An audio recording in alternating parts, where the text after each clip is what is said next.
¿Qué tal? Arrancamos de lleno con este análisis donde vamos a desmenuzar un documento que es, francamente, fascinante para entender cómo funciona la economía hoy en día.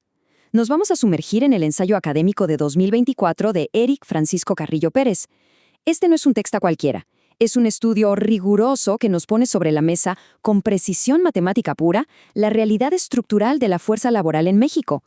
Es de esos trabajos que nos obligan a ver más allá de la superficie y a replantearnos lo que creemos saber sobre el trabajo. Vamos a revisar absolutamente todos los datos, sin saltarnos nada porque los números aquí cuentan una historia increíble. ¿Empezamos? Para que tengamos claro el mapa de ruta, este es el orden. Pasaremos por el laberinto de la informalidad, seguido de medio siglo de estudios y el caso particular de México. Luego nos metemos de lleno a la metodología, los resultados con sus factores determinantes y cerramos con las soluciones urgentes. Número 1. El laberinto de la informalidad. Bueno, para captar el tamaño real de este monstruo, fíjense en esto. 2.000 millones. 2.000 millones de personas en todo el mundo están hoy mismo atrapadas en el sector informal. O sea, estamos hablando de muchísima gente que trabaja todos los días completamente al margen de la ley, sin red de seguridad, sin pensiones, sin un sistema de salud para cuando las cosas se pongan difíciles. Cero protección. Y si ese número ya suena gigante, pónganlo en esta perspectiva. Esos 2.000 billones representan un 60% de la población económicamente activa a nivel mundial. ¡El 60%! Esto nos dice a gritos que la informalidad no es un simple error del sistema o un detalle menor. Para nada, es una barrera estructural gigantesca. Y claro, pega muchísimo más fuerte en economías emergentes. Ahora, si traemos esa fotografía global aquí a México, los datos del INEGI en el primer trimestre de 2024 son contundentes. Un 54.4% de la fuerza laboral está operando en la informalidad.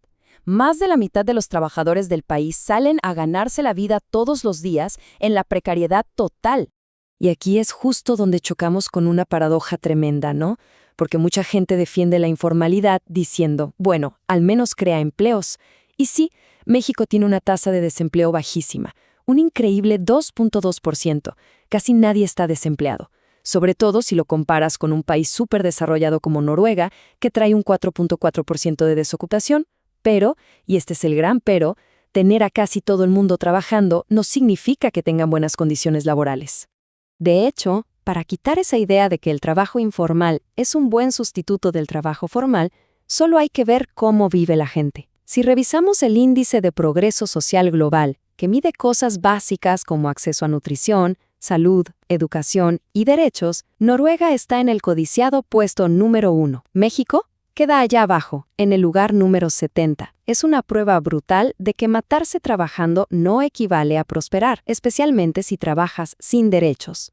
Pasamos a la sección 2, medio siglo de estudios. Para entender cómo llegamos a medir esto hoy, hay que dar un salto rápido por 50 años de historia. Todo arrancó por allá en 1972, con un informe en Kenia donde institucionalmente se usó el término por primera vez.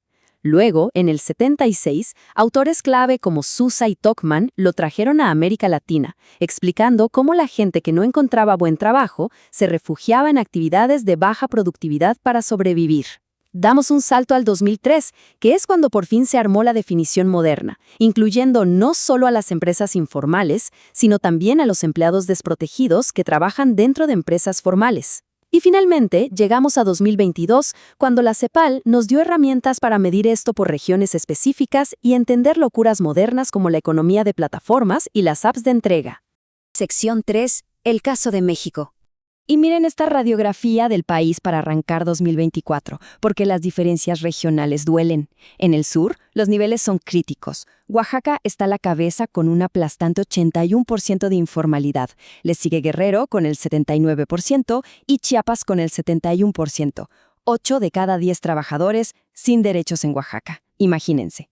Pero luego miras al norte y parece otro mundo. Coahuila trae apenas un 34%, Chihuahua un 35% y Nuevo León un 36%. Literalmente estamos presenciando dos economías diametralmente opuestas dentro de un mismo país. Sección 4. Metodología y datos estatales. Bueno, ¿Cómo sabemos todo esto con tanta seguridad?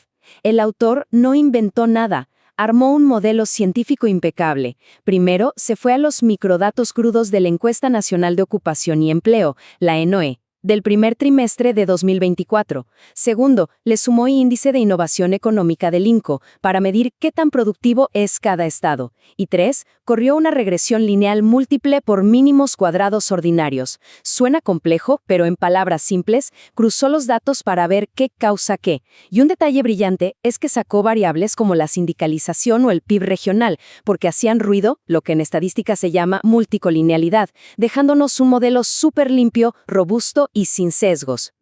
Ahora sí, la carnita del asunto. Sección 5, resultados y los factores determinantes. 93.8%. Quédense con este número, que es el R cuadrado del modelo matemático. ¿Qué significa esto en español? Significa que la ecuación matemática de este estudio explica casi el 94% del por qué hay informalidad en México. Es una precisión predictiva brutal, casi perfecta. Y aquí vienen los hallazgos duros. Primer coeficiente. Por cada 1,000 pesos extras que sube el ingreso promedio mensual en un estado, la informalidad cae exactamente un 1.28%. Así de claro. El dinero manda. Esto nos comprueba que querer formalizar a la gente no sirve de nada si no viene de la mano con ganancias reales que valgan la pena en el bolsillo del trabajador. Pero agárrense, porque este es el dato más espectacular. Tan solo un año extra de escuela en el promedio de los trabajadores tumba la informalidad en un masivo 6.13%. 6.13. Es, por mucho, la variable con más peso.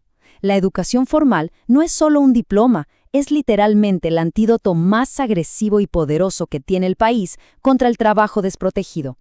También tenemos el tema de la tecnología. El estudio marca que subir un solo puntito en ese índice de innovación económica estatal encoge el sector informal en un 0.45%. O sea, meterle a la tecnología y crear trabajos que requieran capital humano sofisticado no solo hace a las empresas más ricas, sino que como un imán jala a los trabajadores hacia la formalidad. Y por último, un dato demográfico que nadie ve venir. Por cada año que envejece en promedio la fuerza laboral de un estado, la informalidad sube un 3.32%. Súper revelador, ¿no? Conforme la gente se hace mayor, el mercado laboral formal los expulsa o no los deja entrar, obligándolos a refugiarse en la economía informal. Una vulnerabilidad enorme para los adultos mayores. Última parada, sección 6. Conclusiones y soluciones urgentes. Con toda esta evidencia sobre la mesa, la ruta que marca el autor no es una sugerencia, es una urgencia. Tenemos que facilitar salarios dignos de verdad, apostarle con todo a la educación y cambiar el chip hacia negocios de alta productividad en vez de puros negocios de supervivencia. Y claro, hay que meter a la economía informal al diálogo, haciendo alianzas inteligentes con sindicatos y cooperativas. No hay atajos. Y cerramos con esta frase del autor que nos tiene que dejar pensando a todos.